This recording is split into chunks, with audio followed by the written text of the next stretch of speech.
তুমি কি কখনো অনুভব করেছো একা থাকলে কেউ তোমার পাশে দাঁড়িয়ে আছে? তাহলে সাবধান, আজকের গল্পে এমনই এক রহস্যময় কালো হাতের গল্প শোনাবো যা শুনলে তোমাদের গায়ে কাঁটা দিয়ে উঠবে। রাত বাজে 12টা। অর্ণব একা একা তার ঘরে বসে পড়ছিল। বাহিরে নিস্তব্ধ অন্ধকার, কেবল ঘরের কাঠা মৃদু শব্দ শোনা যাচ্ছে। হঠাৎ অর্ণব অনুভব করলো এক অদ্ভুত শীতল বাতাস গায়ে লাগলো। সে জানালার দিকে তাকালো, কিন্তু বাহিরে তো কোনো বাতাস নেই। তাহলে জানালার পর্দা অজানা কারণে আস্তে আস্তে নড়তে লাগলো। অর্ণব একটু ভয় পেয়ে গেল। সে ধীরে ধীরে জানালার দিকে এগিয়ে গেল, কিন্তু বাহিরে কিছুই নেই। ঠিক তখনই সে অনুভব করলো তার খাদের উপর একটা ঠান্ডা হাত। অর্ণব চমকে উঠল, আতঙ্কে তার দেহ অবশ হয়ে গেল।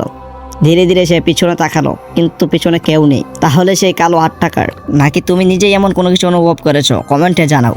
এরকম আরো ভয়ঙ্কর গল্প পেতে চ্যানেলটি সাবস্ক্রাইব করো গল্প কার্নিভাল চ্যানেলে। নেক্সট গল্প আরো ভয়ঙ্কর হতে চলেছে। তাহলে দেখা হবে পরের ভয়ঙ্কর গল্পে। ততক্ষণ পর্যন্ত দরজা খুলতে সাবধান, কারণ কখন যে পিছনে কেউ দাঁড়িয়ে যাবে তুমি নিজেও জানো না।